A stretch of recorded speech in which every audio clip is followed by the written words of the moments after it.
ومعنا الآن ناظر مساعد باش يزيد يوضح لنا. بيك عايش. والله في البداية الساعة نشكر الصحافة اللي جات اهتمت بنا شوية، ونحن هنا عاملين وقفة احتجاجية تضامنا مع زميلنا رئيس النقابة الأمن منطقة اسكنداج الأخ عصام الدردوري اللي نحيوه ونشكروه، والوقفة نتاعو ديما معانا رغم معناه إيقافه فترة إيقاف، إلا أنه واقف معانا وديما يشوف في مشاغلنا ويحاول ديما يحلها، وهو ديما مع المسؤولين معناه يتفاوض معاهم مشكور. والله برشا مطالب كثيرة متعددة ان شاء الله يحققوا باختصار حماية عون الامن اثناء العمل، خاطر توا ولي يتعرض تهديدات كبيرة، تهديدات توا كيما نحن بالشتم الثلج، وبعد يجي يقول لك سامحني بعد ما يعتدي عليك قدام خاصة السياح، حتى السياح ولاو معناها متعجبين يقول لك شبيه ولا يحكي معك كيف، عبارة ثورة مش قامت معناها على اساس التسيب، الثورة هذه قامت باش واحد نحترموا بعضنا، وعون الامن شنو هو في خدمة المواطن بالطبيعة، نحن هنا علاش نضحيين جو الصباح عائلات باش نخدموا المواطن، وان شاء الله يرضى علينا المواطن، انا نقدم في الخدمة وان شاء الله ديما راضي علينا. انصاف يوصفوا زملائنا الموقوفين،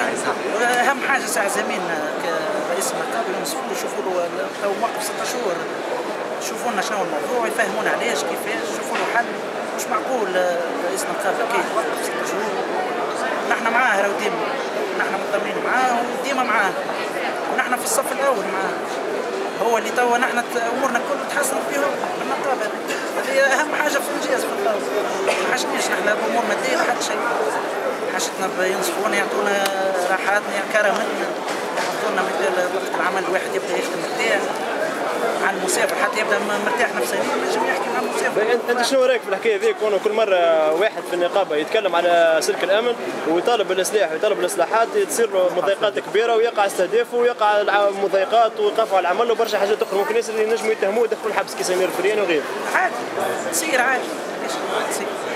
اي واحد يطالب بالاصلاح بالطبيعه تو اللي هو ما يولي تو ما عادش يولي يحرم، عباره تحريض وسهل ياسر يوقفوه، انا نجم يوقفوني يعني مش عادي انه ازاي يطالب بالاصلاح؟ والله ما فهمناش، عملوا لجنه تصليح وعملوا الكتاب الابيض وعملوا ما نعرفش، كنت اسمع برشا حاجات وما ريناش تصليح، اش فهموا الزلمه ما ريناش نطالب بالاصلاح علاش؟ من اهم حاجه زعما تصلح، خاصه بعد الثوره برشا حاجات زعما فرصه نحن بالثوره دي باش تصلح. لكن قوات الامن كل مره يطالبوا فيها بالاصلاح معناها تبعوا الاساليب السلميه كل عام الوقت احتجاجين نهار التحد، احتجوا مقابل وزاره الداخليه كيف قبلها بنهارين، وتوا اليوم عاملين بوندروج وكذا، يعني الاساليب السلميه كل استعملوها لكن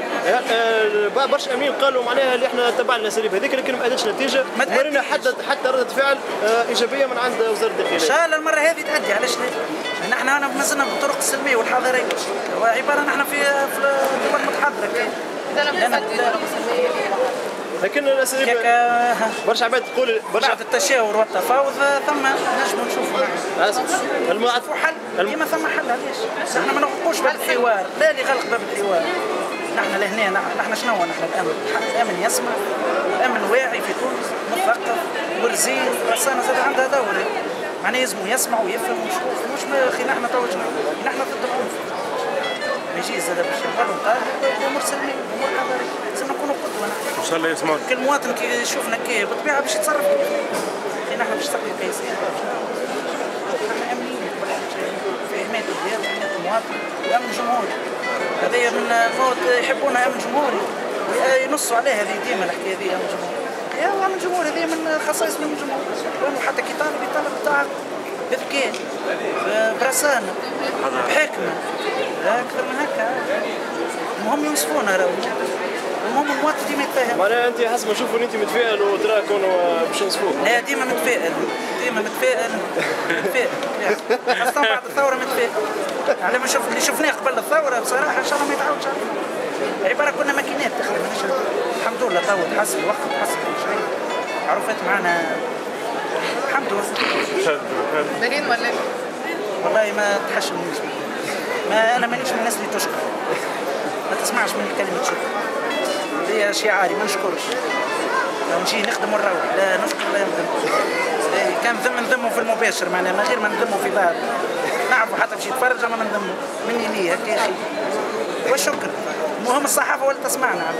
بالله ديما يحكوا علينا علاش ديما كي ياكل صحافي تريحه تعملوا عليه ساعه ونص. ما هو صاحبنا وعاون امن كي تقتل كي يموت لا مش ياكل تريحه عاون امن كي يموت تحكيوا عليك لا دقيقه سامح احنا 3 مرات في عون الامن كذا رحمه الله الرحمه المطبان احنا الناس الكل عليه ما زاد نحكوا عليه على عائلته مره وعائلته مره ولاده التحركات اللي صارت هذه وشكرا اللي نتبعوا في الامن هذيك عندنا تحيه بالله لحومتي تحيه ليه على اسمعني هذه على بارك الله على خلفيه راهو قتل عون الامن اللي موجود في القروان راهو هذاك عشان احنا تحركنا على مدى 3 ولا 4 ايام راهو. اي نحن زاد فهمني نحن راهو الامن كل يوم راهو ياكل في الضرب راهو الامن يجي يشوفونا في المطار هنا راهو يجيك يسمعك ما ذكر صدقوني كل يوم تعمل 1000 مشكل ونحن نحاولوا ديما بالسياسه يجينا الشارب يجينا يتعاركوا مرته يجي مسافر يعيط على البوليس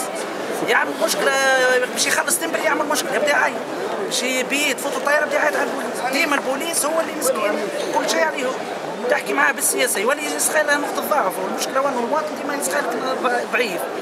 تحكي معاه بتاع حظر ما يفهمش حتى السياح ولا متعجبين الاجانب والله متعجبين يقول لك شبيه المسافر ولا يكلمك يحترموا في الاوروب تو هو التونسي معناها في مطار باريس ولا في مطار واحد يبدا يحترم عون الشرطه ويشد الصف ويسكت في تونس هنا ما يعيط كان على البوليس يظهر له هنا باش يتسلم الانفلات الامني كان في تونس السياعه هنا في تونس تبدا السياعه تبدا من المطار الانفلات هذه النقابه بتاعكم طالبه قوانين تحمي عون الامن لازم يحمونا من لا خاطر ذي اعتداءات معناها بالطبيعه مادام بعد يضرب مواطن يضرب عون يمشي يعمل محضر المواطن يتوقف المواطن يروح يقول لك مقيم بالخارج هذاك يجيب لنا في العمله الصعبه اخي البوليس فاش يجيب شيء مسكين يخدم جيب العمله الخفيفه ما عندوش العمله الصعبه يتعامل بالدينار ياخذ شهري بالدينار هكا هو